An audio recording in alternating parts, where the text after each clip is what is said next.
Welcome back, everyone.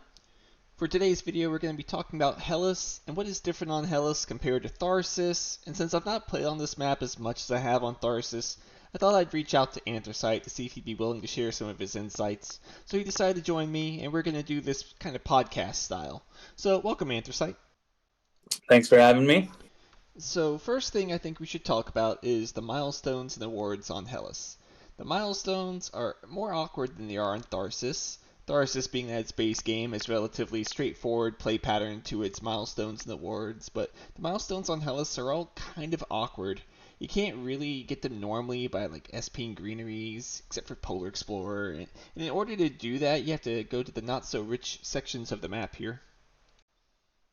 Yeah. I mean, it's worth saying what you mean by them being awkward. I think on Tharsis, a lot of the milestones, especially Planner, Gardener, and Terraformer, can be achieved quite naturally doing what you would otherwise want to do with strategy. So if you're going engine, you're developing card draw early, getting a planner usually comes fairly naturally, and often you can claim it quite late in the game because the terraformer doesn't have a third milestone that's logical.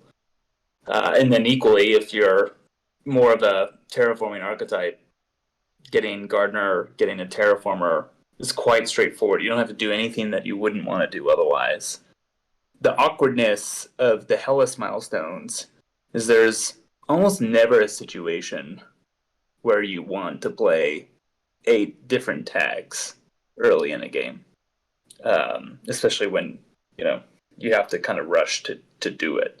There's some circumstances where you can get them all. Usually, those are heavy engine strats where you're developing cards like Viral and Ecozone that have a lot of unique tags. But for the most part, that it doesn't come naturally.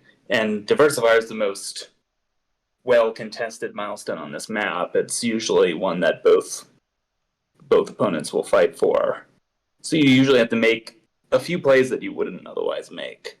Develop a microbe, develop a plant tag perhaps that you wouldn't, develop a city tag that you wouldn't, a Jovian that you wouldn't.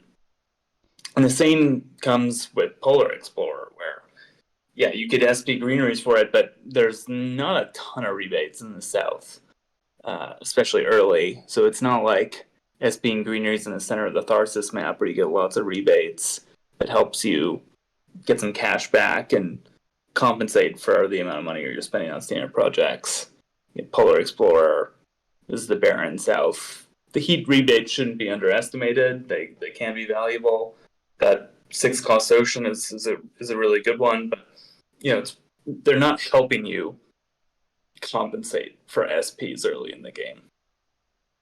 So I think that's what you mean by awkward. Yeah, exactly. Just like you're not going to SP power 6 times for Energizer. It's just too expensive to achieve without using cards. Yeah, I think Energize is the most poorly designed, actually. Um, it's really tough to get Energizer unless you play Mass Converter. And usually getting Energizer causes you to not do things that you would do otherwise, like develop a fuel factory or a building industries or play a city. You have to delay these plays to stack up 6 energy. And you're vulnerable to tapping as well, which can always be brutal.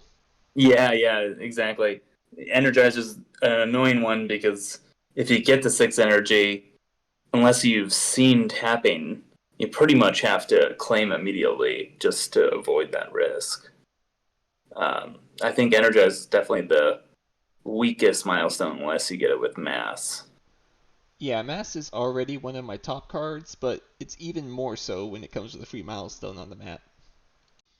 Yeah, that's why it's so poorly designed, I think, because you can get it either very easily with Mass and naturally, or it's really painful if you have to get it the long way. Now, we've kind of historically made fun of Jovians because they're not normally a winning strat on Tharsis, but now that we have Rimlet Settler Milestone, I think it's worth mentioning that to me, Jovians kind of go up a tier in general because of the natural milestone advantages of both Rim Settler and Diversifier. and the Space Baron Award, giving you more contestion on milestones and awards. Because on Tharsis, they don't really help on the awards and milestones, so it's a bit of a tempo loss when it comes to claiming milestones and awards, but now that they can come with 15 points tied to them, I think they're more viable. Yeah, no. Jovians get a much needed buff on Hellas. I think it's one of many ways that Hellas is a better balanced map, I would say, at least in terms of what's going on in the milestones and awards. It's Jovians are quite decent strategy. I mean, you mentioned Space Baron, Diversifier, and Rimseller. They're also pretty good for Magnate, um, because most of the Jovians are green cards that you'll want to play going with that strategy. Yeah, I think it's just Wife that's the only blue card. Yeah. Um, so they help quite a bit. I mean, winning Magnate is often fewer cards than you expect. So if you're developing 5 or 6 Jovians, you're going to end up with a third of the cards you need to win Magnate. Generally speaking, getting a lot of cards is great for these awards. Shakespeare and Eccentric, Contractor, they all reward card draw. Yeah, we can start talking about the awards. Card draw is king. Basically, Cultivator is the only one that is somewhat independent of card draw. All the rest of them are highly influenced by card draw, especially Contractor and Magnate. But one other thing before we move up milestones, I think Tactician is almost always natural. Both opponents will get Tactician eventually. Um, and so I find it gets funded. Diversifier gets funded first most of the time. Tactician usually does get funded eventually. Um, and then it's a bit of a toss up as to which of the other three gets funded. Yeah, I agree with that play pattern, though I think I'm guilty myself of putting a threat on Polar Explorer early on with a tile, but then not ever finding efficient enough tiles that complete the threat before the other ones are claimed. Yeah, I do. I mean, I do think if you're playing a terraforming archetype on Hellas, you kind of are forced to put a tile in the south to at least threaten Polar Explorer. Yeah, it's much better if you can get Tactician or Diversifier and just put your tiles north. Ideally, you get one tile north and then you get one tile in the south. That way you can threaten both. Threaten Polar Explorer and get the rebates in the north. But yeah, I think it's hard not to play for Polar if you're going terraforming because you can quite easily lose all 3 milestones otherwise. Which is not necessarily the worst thing, right? We've had this conversation before that when you're trying to get all 3 milestones on Hellas, it can get kind of awkward because of the awkward requirements. You can hurt your development too much, and then you miss out on winning the game. Yeah, no, it's a really great point. I mean, the other side of the awkwardness and what I was talking about with it not being natural is it's very costly to triple milestone. And I see a lot of people, even strong players, overstretch for milestones. I think Bogey has a game against a 700 opponent who played Dome Crater on that steel that pretty much becomes game defining and costs so much to that opponent that I think they end up losing, even though they do obviously get the milestone. Uh, these are it's never good to be tripled, but if you're gonna be tripled, you'd most like to be tripled on Hellas because usually your opponent is having to do some awkward things to get there. Yep, agreed. So we'll go ahead and shift over to awards for a bit. So I'll give you the $1 million question that all the viewers want to know. If you are Vitor, what would you fund as the first action on this map, generally? Yeah, so I see a lot of people fund Magnate with the belief that Vitor plays green cards with VPs with such a benefit that that you should go that direction. And I don't think that's a very good way of thinking about it, because the person who plays the most green cards is usually the person who does the most standard development. So you think about your green cards. You have most of your standard development cards, your sponsors, your fuel factories. Yeah, your mine, titanium mine, all the stuff you want to play early. Exactly. So usually what happens on Magnate is whoever has the most natural early development cards jumps out to a big lead on Magnate. If you don't have those cards, I wouldn't fund Magnate, because then you're relying on coming back late. And what I often see when people just kind of blindly fund this as Vitor, they start keeping really mediocre cards like Rad Suits and Tundra Farming and cards like this, so that they hope to come back late by playing these really weak VP cards, but then they end up super poor early, and they neglect the cost of just stockpiling these cards.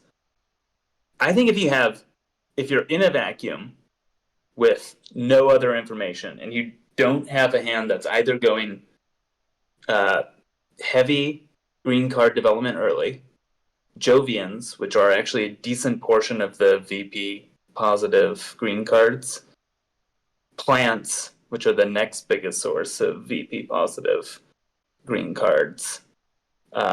If you don't have those three things, or at least one of those very clearly in your hands, I would not fund Magnate.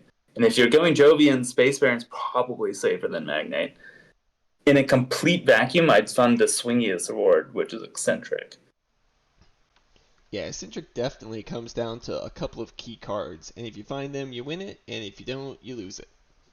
Well, yeah, when you have, look, I don't think the idea of having a default fund as Vitor is a good idea. I see it parroted a lot, but you should fund the award you think you're going to win.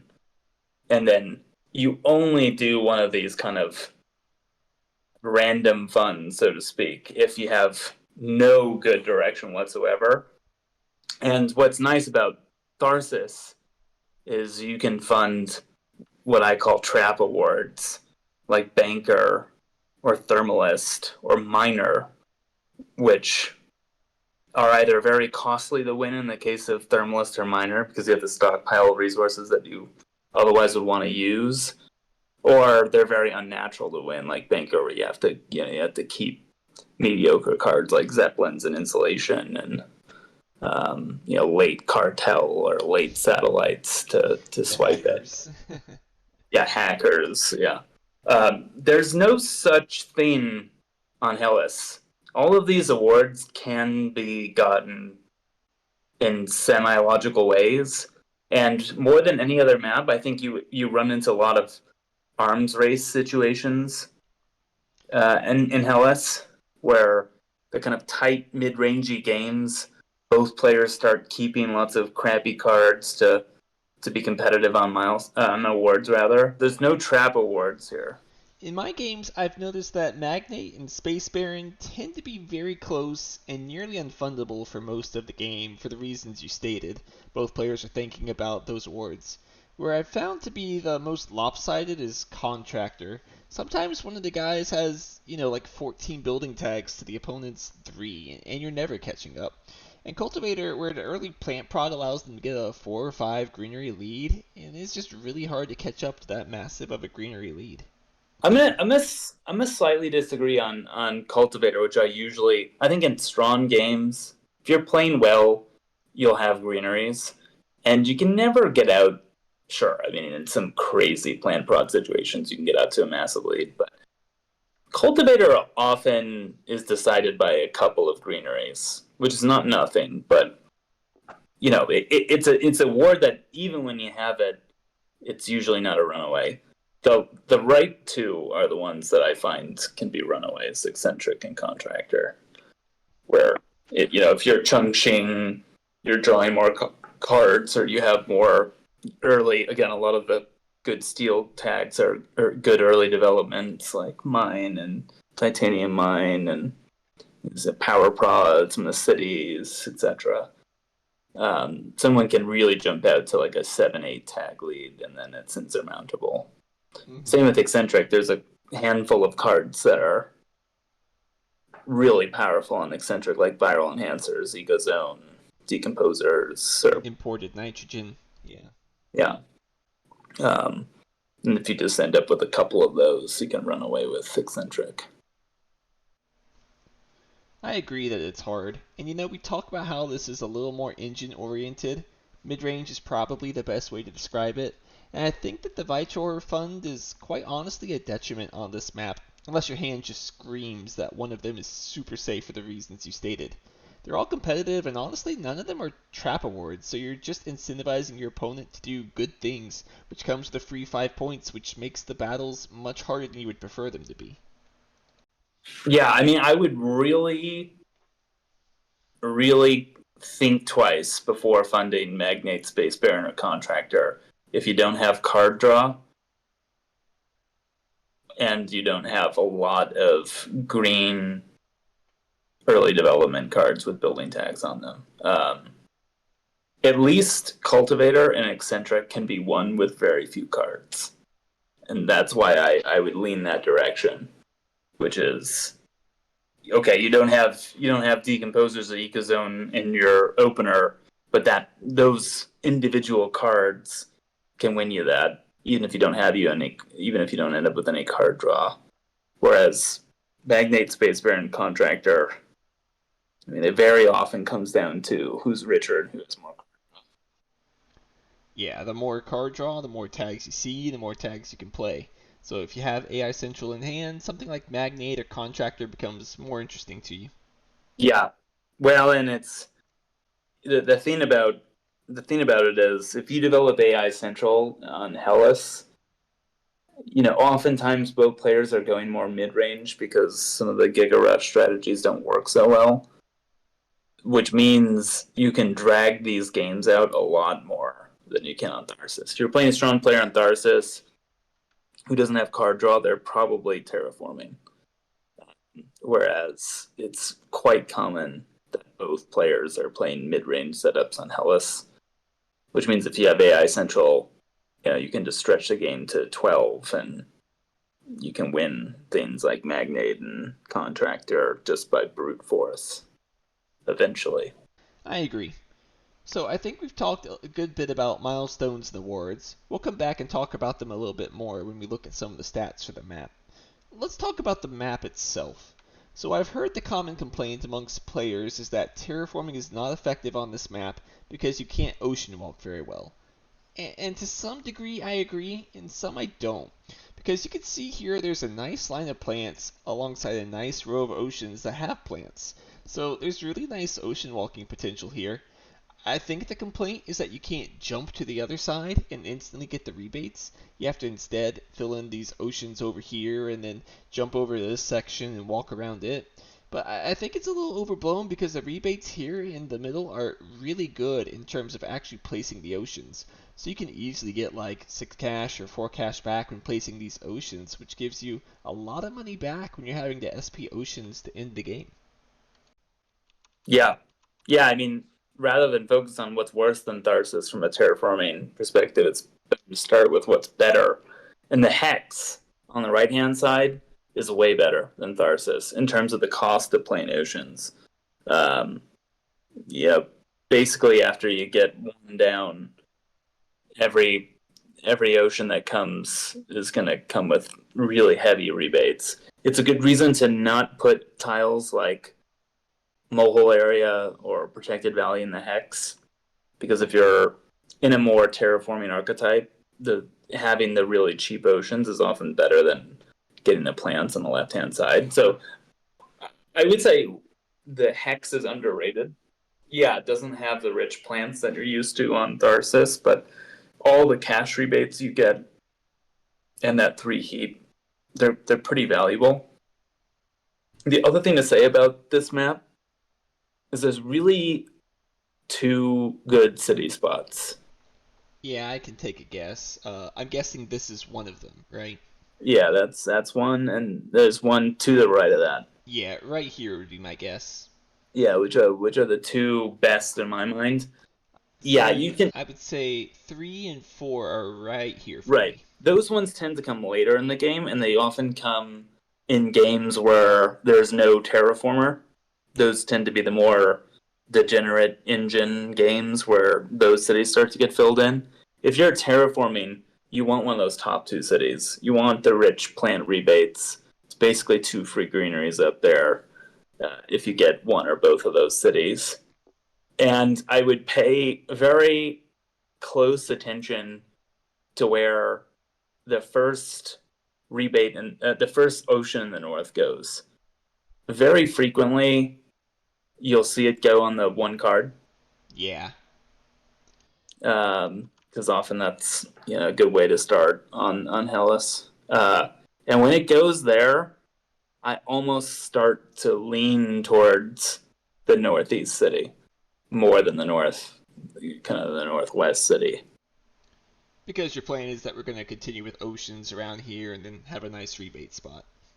Yeah, and if you're a terraformer, you're playing an engine guy. If the engine guy drops oceans, the plants in the northwest are usually not very valuable to them. They'd rather have the cash. So if they're going to help you with oceans, once there's two oceans in the hex, it's much better for them to take the 4 cash back than it is to take the 2 plants. And so those oceans tend to fill in much faster, which means that Northeast City can end up with more rebates than the Northwest. Yeah, I agree. And I think the other big terraforming discussion is here in the south. We talked about how it's not so rich, but I mean, that's an ocean for 6 mega credits. That's a 8 MC discount of the base ocean for a card. But the 12 discount versus SP. Um, yeah, I mean, I think the South is slightly underrated, um, in that the reason that it's worse than the Tharsis map is because it doesn't give you juicy cash back early in the game. Um, and on Tharsis, that's what helps compensate you for things like SP and greeneries to get Gardener. It's really expensive to SP a greenery in the mid game, but on Tharsis is where you can get 4 cash back and 2 plants right in the center of the map. That is such a big discount that it also often ends up not that punishing. The Hellas rebates on the south are actually most valuable late in the game. 2 heat doesn't help you very much on Gen 2, but it can be really helpful on Gen 7 to pull forward a heat bump or give you the 2 or 4 heat that you need to complete a heat bump. So it could be worth 14 MC versus a standard project asteroid. And then clearly that 6 cost ocean is really cheap. If I am placing something like experimental forest as eco line in a more rush archetype, and I have anything in my hand like algae, kelp, nitromoss, I'm probably going to play it on the South Pole.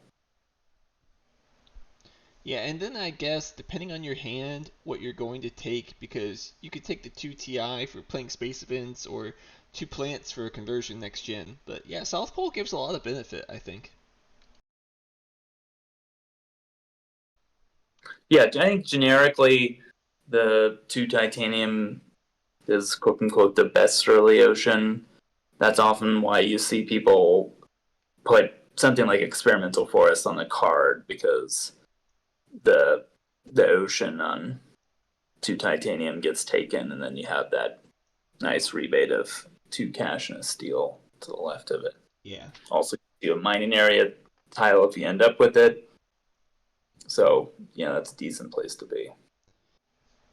I agree. It's a spot that I will frequently find myself putting down self-sufficient settlement from a prelude and placing it on that spot.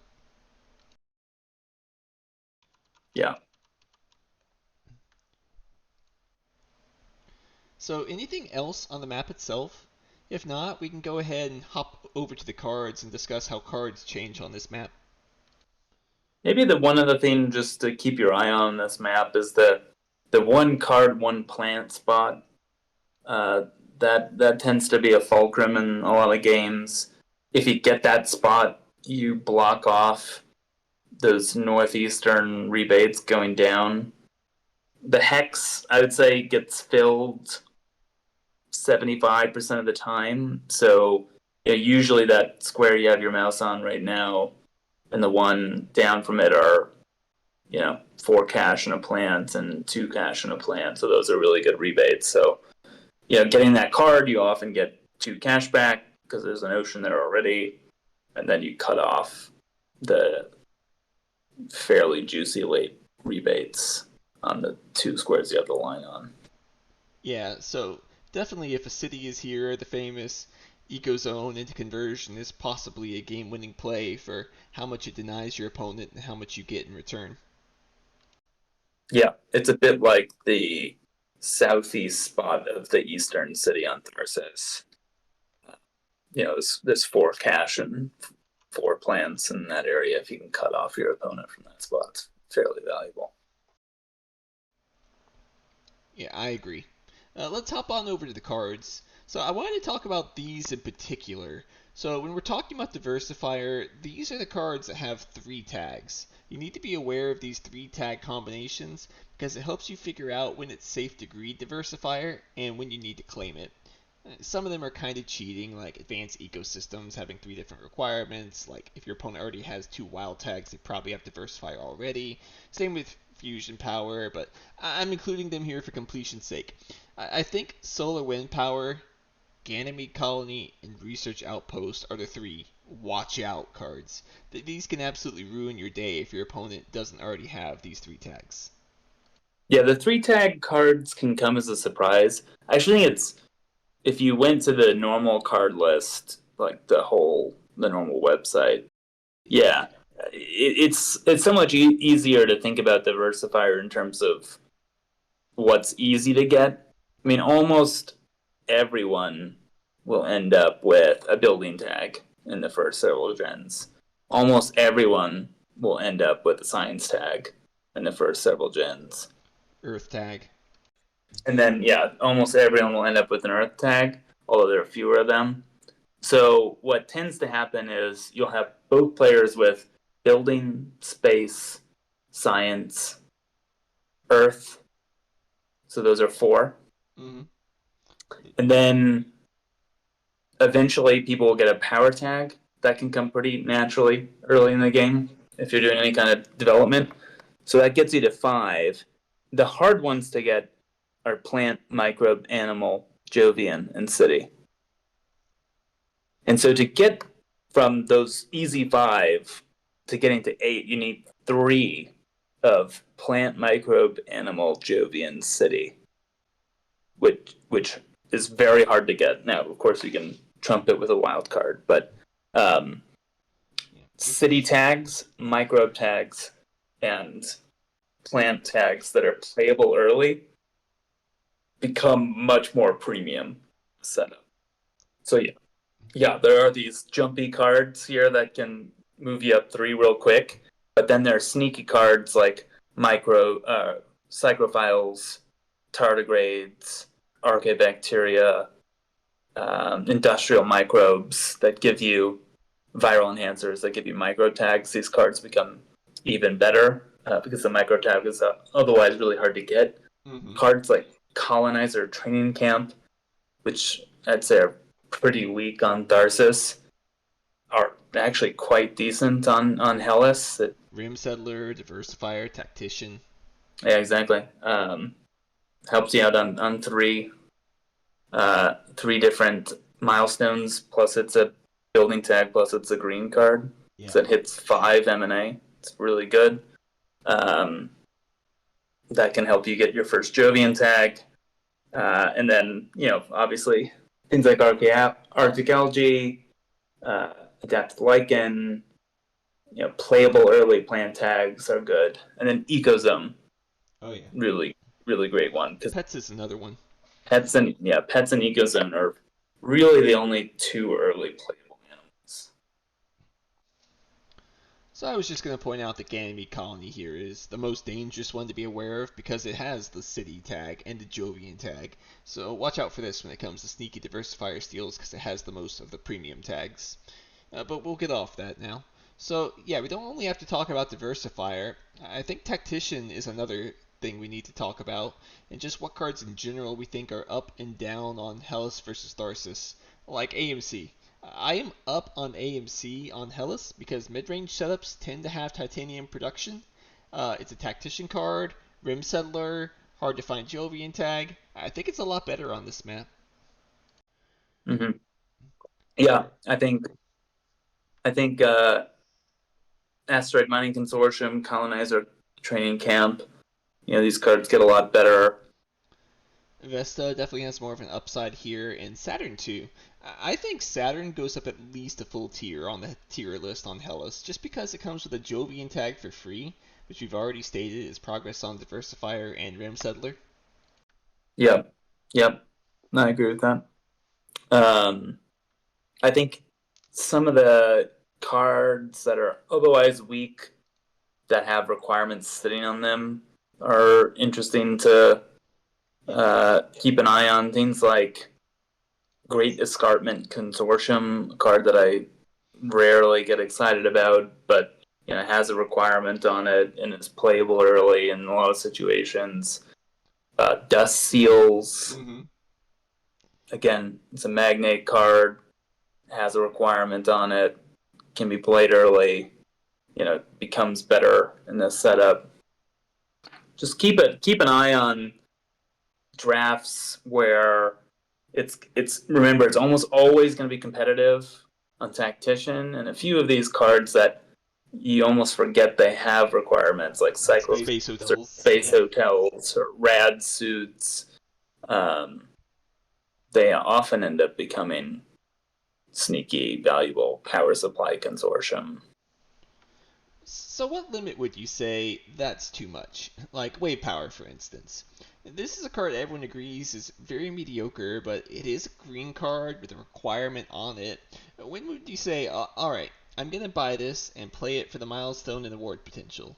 Do you only do it when you're at like 4 out of 5 and needing that last one badly?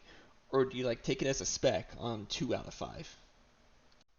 I don't think I'd spec on it mainly because you don't see a lot of oceans come down early on Hellas. They're not that valuable. So if no one plays Great Aquifer or Aquifer Turbines, you see a lot of games where you're lower than 3 oceans well into the mid game. So it's not a card I would keep just for that. But yeah, like of course, if you need an energy and you're one card away from Tactician and you don't have an alternative, let's not be silly.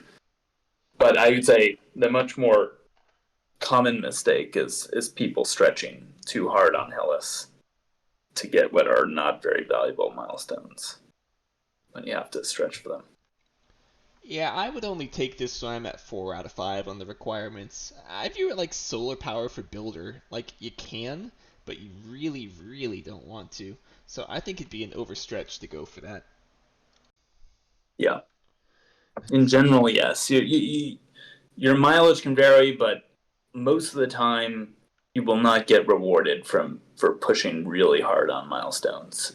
You don't want to get tripled.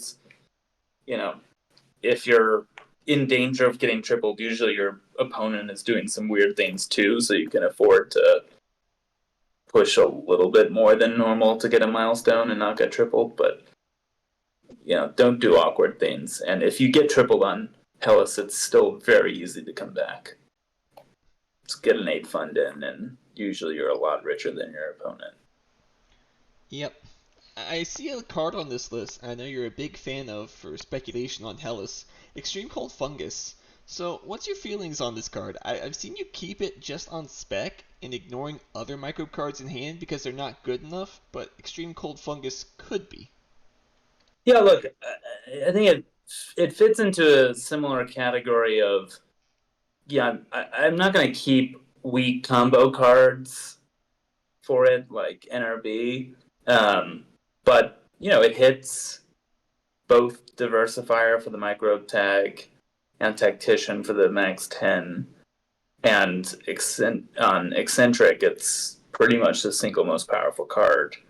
Um, I'm not going to keep it on spec in an otherwise strong hand where I want to keep, 7 out of my 10 cards and have a lot I want to play. But if I have a dead hand, well, not a lot to play early, it's a decent card on this map. It, helps you on 2 milestones. It helps you massively on one of the awards. And if you combo into Deco, Ants is a much better card on this map because of Eccentric. Um, or GHG Bacteria, which is probably the best case scenario. Mm-hmm. Then it becomes a really strong card. The most important thing I find with ECF is be sure you have enough cash to play it early in the game, which means you don't want to buy it in a hand where you have a lot to do early. If you have a lot of proactive plays, ECF probably isn't one of them. But if you have a kind of dead hand with not much to do, yeah, you probably will have the cash to play ECF. I think ECF kind of touches on something else I was going to mention, which I was reminded of by our discussion here. So let's pull up our old friend Tardigrades. Tardigrades is a card I think improves a lot on Hellas, simply because, one, its progress on Eccentric, and it has the microbe tag for Diversifier, but two, because if everyone's playing mid-range, that means there's a lot of value in having stall actions, and a cheap stall action for the mid to end game can go a long way to helping you get an advantage over your opponent by saying, okay, we're both playing the same strategy, but you have to pass first, and then I get to do whatever I want to do. Yeah, well, I'll give you one more very big reason why stall actions are really important in Hellas, which is if you get into a grindy game, usually multiple of the awards are close. And you'll find a lot of times people are playing weak cards to compete with the awards. When I say weak cards, like they're playing cards that serve no purpose other than giving them another building tag, or giving them another magnate card, or giving them another space baron card. If you have more stall actions, you can force your opponent to make weak plays without perfect information, and that can be really valuable. Say contractors within 2 tags, and both of you have a number of cards in your hand, and you're in a sell 1-by-1 situation at the end of the game. Even if you can't take contractor, the fact that you can hide your hand for longer might force your opponent to play a weak contractor card, and that can have a lot of value. Yep, agreed. So that's why I think blue cards are very valuable for that reason, and it's also why cards like Ants and Predators have their value go up by quite a lot on this map, because Eccentric's at play, and it's a 2 resource swing on your opponent, and it's a blue card for stalling.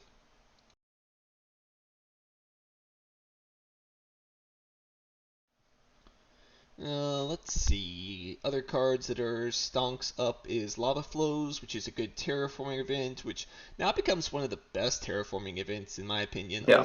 And Lava Tube Settlement goes from one of the worst cities to the best city? Maybe you could make an argument for Open City in certain situations. I actually think the early playable cities are better on Hellas because of the city tag on Diversifier. So yeah, I think Lava Tube Settlement's quite a lot better. I think playing things like Corporate Stronghold, which are really weak on Tharsis, becomes slightly more playable. Um, Cupola, obviously, very good as well. Yeah, Cupola's definitely a winner, and the Wild Tag as well. I have a bit of a hate for it on Tharsis because you take it on speculation and maybe it will work out. Sometimes it does, most of the time it doesn't. But because of all the things it allows you to do for Tactician and Diversifier, I think the Wild Tag is even more powerful on Hellas than Tharsis. Yep.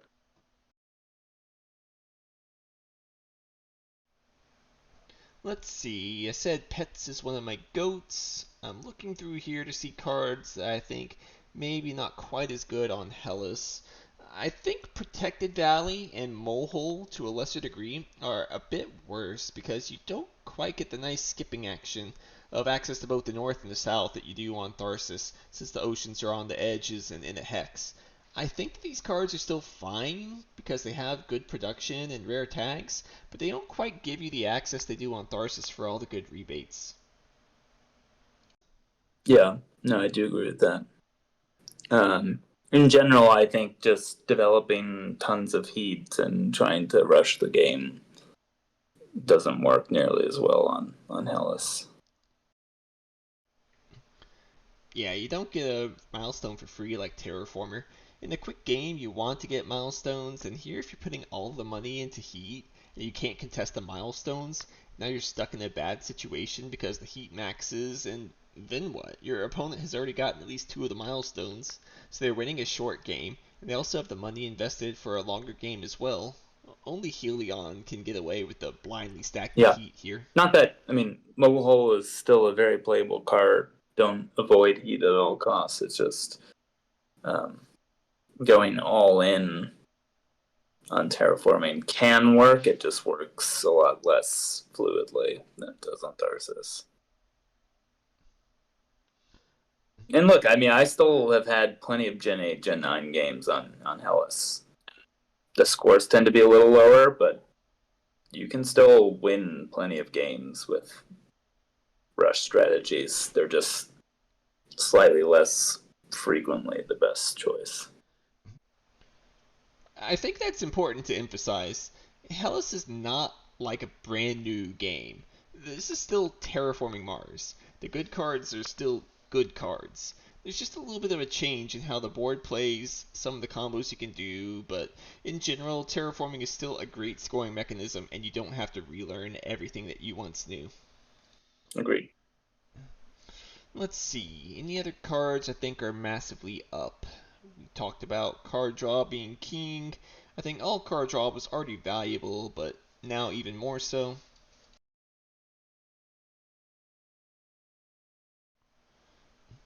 Space Mirrors? I used it in one of my tournament games because it had the power tag and I really wanted that. And the space tag for Space Baron?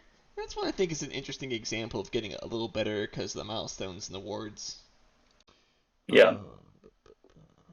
So I mean, these are not cards to keep just because they played at milestones, but yeah, there are niche situations where they're worth it, which is much rarer on Tharsis. Capital is a card that is much worse on Hellas. Search for Life actually got a buff because of Tactician, which is funny. I don't think it needed a buff per se. And every once in a while, it can win you eccentric as well. There you go. Who can say no to one MC for 8 VP? Most satisfying Search for Life hit out there. I think that's all I wanted to talk about on the cards. Let's talk about the corpse. So I know we're mostly aligned, but I think there's one point of contention between us. I think we're both aligned that Saturn is up and Ecoline is down. I think Mining Guild deserves to go up. Well, you think it remains the same. Yeah, look, I mean, I think Mind Guild's very strong on Tharsis. Um, the benefit you get on Hellas is the steel prod hexes are in slightly more premium parts of the map, which is definitely true. To get your steel prod on Tharsis, you have to go on some awkward territory on the edge of the map that's usually places you don't want to go. Yeah, it's like 10 here in the middle. Crazy. It's Yeah. crazy. Now, with that said, that is really only relevant for cities. So you can put cities on more valuable parts of the map. In general, even on Tharsis, you don't want to be putting cities on Tharsis Tholis and northwest of there and on the south of the map. So you pick up steel prod for playing cities and decent real estate is the main difference. In exchange for that, you lose minor, which is almost guaranteed for Mining Guild. And Builder. And instead of and then in Builder, which is almost guaranteed for Mining Guild. And instead of having Landlord, which Mining Guild can often be really annoying on, it becomes Cultivator, which is much better for a terraformer versus mining guild, because mining guild is often rich on tiles other than greeneries. So I don't know. I think mining guild very passively is competitive on builder, mayor, planner, scientist, miner, and landlord. I think that's better than its natural competitiveness on Hellas, which is really just contractor. And Nagnate to a lesser degree, because you're going to keep playing kind of crappy green cards to spend your steel. Yeah, yeah, it's pretty competitive on, but the rest it doesn't have natural competitiveness on. Yeah. So the main benefit is just you can put cities in richer spots.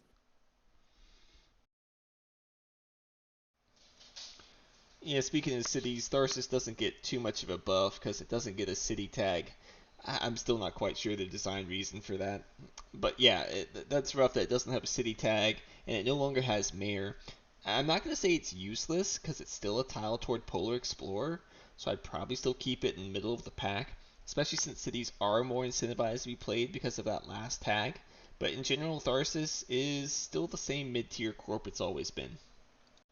Yeah, and you'd almost argue it takes a step down because there's if you put it in polar territory, it's helpful, but um, it's not a very rich part of the map versus the east of the west city on Tharsis. And yeah, the fact that it doesn't have a city tag is really just poor design. It should have a city tag, I think.